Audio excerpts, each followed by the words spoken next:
That was her.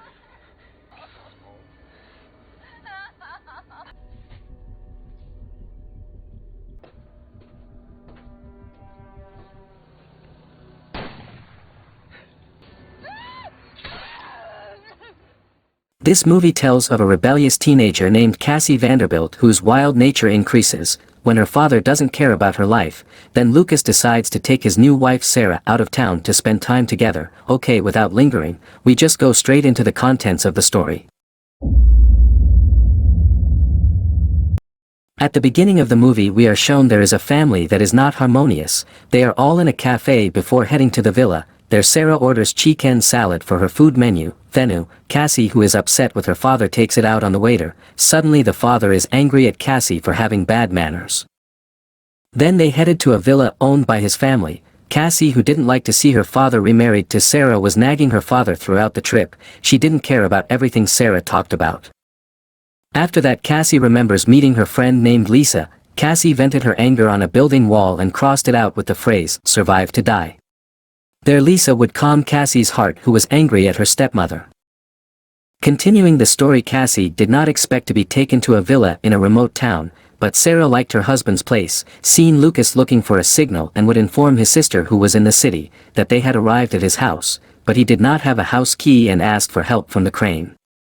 Luckily Cassie found the key under the front door mat and suddenly a black cat appeared.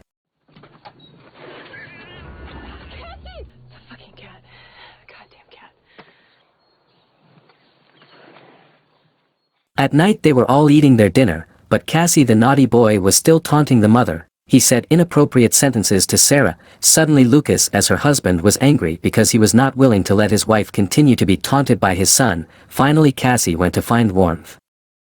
Continuing the story, Cassie was already in a bar. Suddenly a thug came up to her. Suddenly Cassie was angry because she was teased by a masher. The bar owner dismissed them. He didn't want a fight in his bar. There Cassie was reprimanded by the bar owner because of the bar rules that prohibit teenagers from coming to his bar, but Cassie refused because she thought she was 21 years old.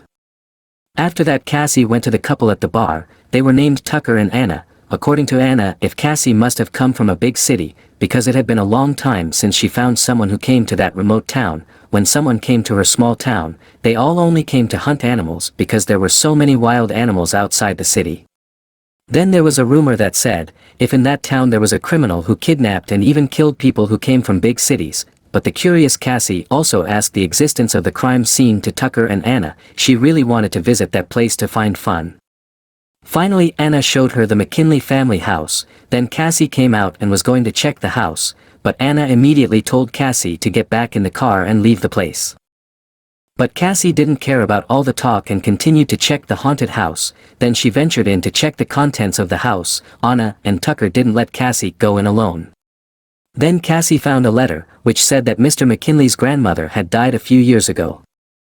After that they entered an underground room and they smelled a strong stench. Finally Cassie searched for evidence and found a tape containing the torture of a woman named Molly. Suddenly someone came from above and scared them all.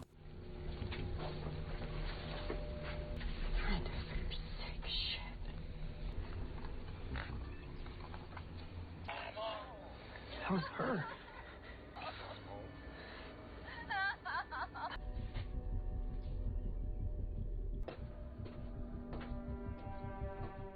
Stupidly Cassie entered the house again and made McKinley suspicious. Then in a room, Cassie found something very creepy.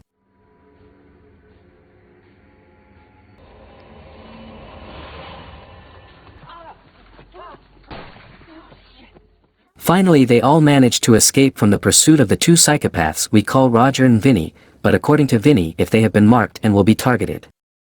In the morning the father was shocked to see his car glass pierced by a bullet. He immediately contacted the sheriff to report the incident. Then, according to the sheriff, if there was a laboratory in the forest, it was most likely a stray bullet caused by hunters from the laboratory, and the sheriff would report the incident to the headquarters for further action. Then the father woke Cassie up and asked the cause of it all, but Cassie pretended that she didn't know what happened to the father's car window, at which point Sarah defended Cassie, because she wanted to take her heart, so that Cassie could approve of her relationship with her father. After that, Lucas visited a gun shop. he was looking for a gun to protect Cassie from attacks by unknown people. Finally Lucas chose a gun made in America. On the other hand, Anna came out of the shop she worked at and saw a truck. It turned out that Anna was being targeted by Roger. Then finally Anna was hit by a psychopathic attack.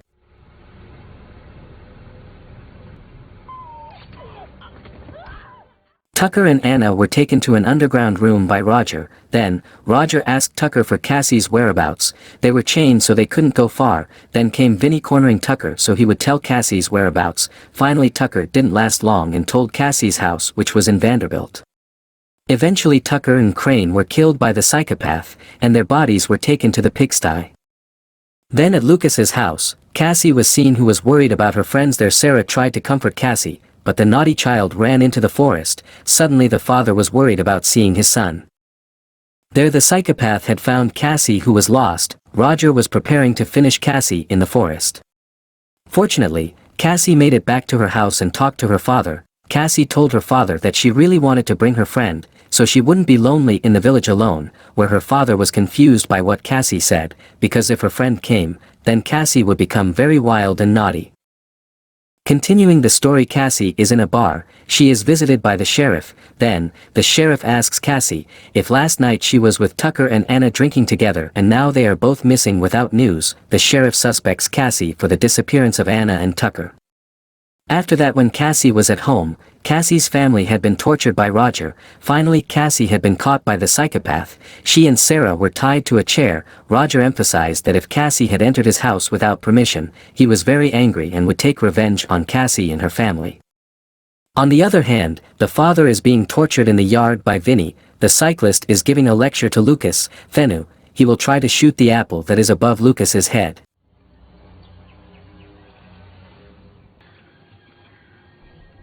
No, don't. One.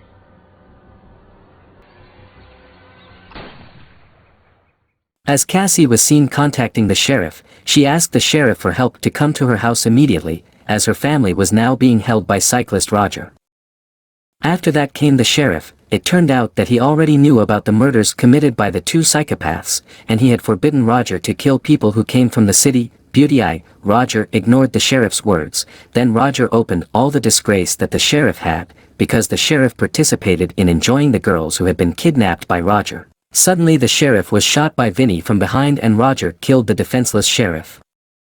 Then Vinny took Lucas to a room. She would eat Lucas steadily because she had been abandoned by her husband for a long time. Finally Lucas surrendered to being made delicious by Vinny.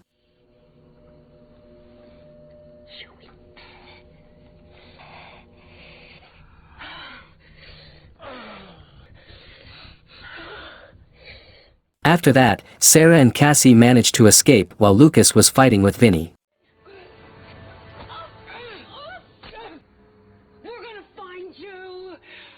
When Vinny was looking for Cassie, and Cassie was ready to beat Vinny up, she immediately attacked her.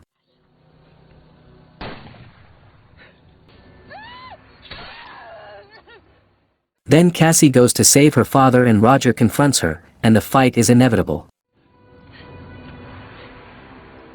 Don't worry, Dad.